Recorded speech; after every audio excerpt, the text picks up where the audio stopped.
নমস্কার বন্ধুরা, সিবি কিচেনে আপনাদের সবাইকে স্বাগত।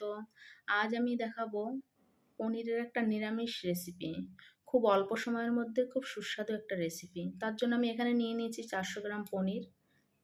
এবার পনিরগুলোকে আমি টুকরো টুকরো করে কেটে নেব।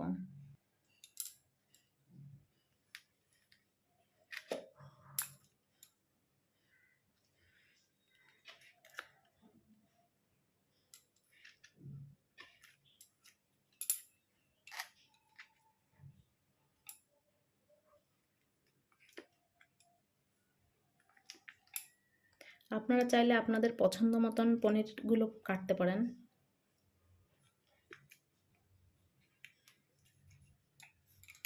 এই যে আমি কিউব সাইজের মতন কেটে নিয়েছি। একইভাবে সব পনিরগুলোকে আমি কেটে নেব। এই যে সব পনিরগুলোকে আমি কেটে নিয়েছি। এবার আমি একটা মশলা বানিয়ে নেব। আমি এর মধ্যে দিয়ে দিচ্ছি 7-8টা মতন কাজু। কাজুগুলোকে আমি ভেঙে ভিজিয়ে রেখে দিয়েছিলাম। এখানে নিয়ে নিয়েছি 4 চামচ পোস্ত, দিয়ে দিলাম পোস্তটা। দিয়ে দিচ্ছি কিছুটা আদা। ঝালের জন্য দিয়ে দিচ্ছি 5টা কাঁচা লঙ্কা। ঝালটা আপনারা বুঝে দেবেন। এবার আমি মশলাটা বানিয়ে নেব। কড়াই বসিয়ে দিয়েছি, কড়াইটা গরম হয়ে গিয়েছে। দিয়ে দিচ্ছি কিছুটা সাদা তেল।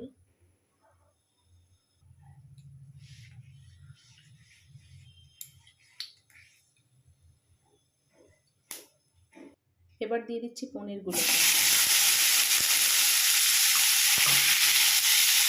পনিরগুলোকে আমি হালকা করে ভেজে নেব। খুব বেশি ভাজলে পনিরটা শক্ত হয়ে যাবে। পনির ভাজা আমার হয়ে গিয়েছে। আমি 2 মিনিট মতন ভেজে নিয়েছি। এবার আমি একটা গরম জল রেখে দিয়েছি চিনি দিয়ে। আমি জলের মধ্যে চুবিয়ে দিচ্ছি পনিরগুলোকে, যাতে পনিরগুলো সফট থাকবে। এখানে আমি পনিরগুলোকে ভিজিয়ে রেখে দিয়েছি চিনির জলের মধ্যে, উষ্ণ গরম জলের মধ্যে। ওই একই কড়াইয়ের মধ্যে আমি দিয়ে দিচ্ছি 1 চামচ ঘি। দিয়ে দিচ্ছি একটা শুকনো লঙ্কা, 3টে এলাচ, 4টে গরম লবঙ্গ আর সামান্য দারচিনি। এবার দিয়ে দিচ্ছি আমি যে মশলাটাকে বানিয়েছিলাম মশলাটা। বাটিটা ধুয়ে জল দিয়ে দিচ্ছি কিছুটা।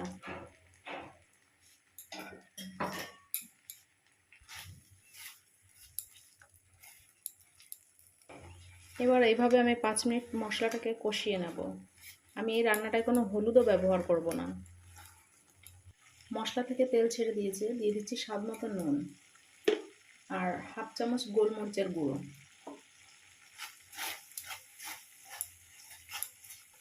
দিয়ে দিচ্ছি এর মধ্যে পনিরগুলোকে।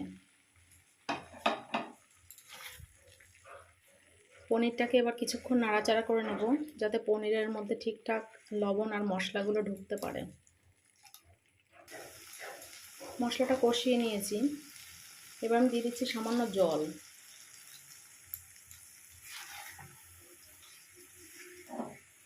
এর মধ্যে দিয়ে দিচ্ছি সামান্য চিনি।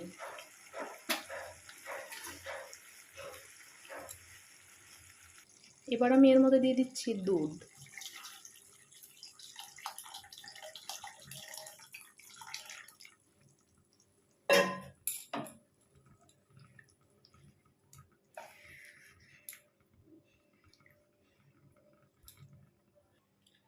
ফুটে উঠেছে আর গ্রেভিটাও অনেকটা গাঢ় হয়ে এসেছে।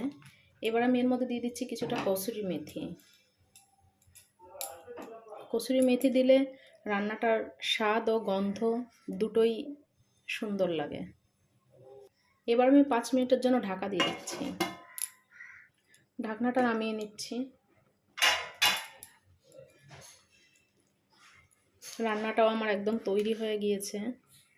এটা আপনারা রুটি, পরোটা, নান, পোলাও, ফ্রাইড রাইস সব কিছুর সঙ্গে খেতে পারেন। খুব দারুণ লাগবে।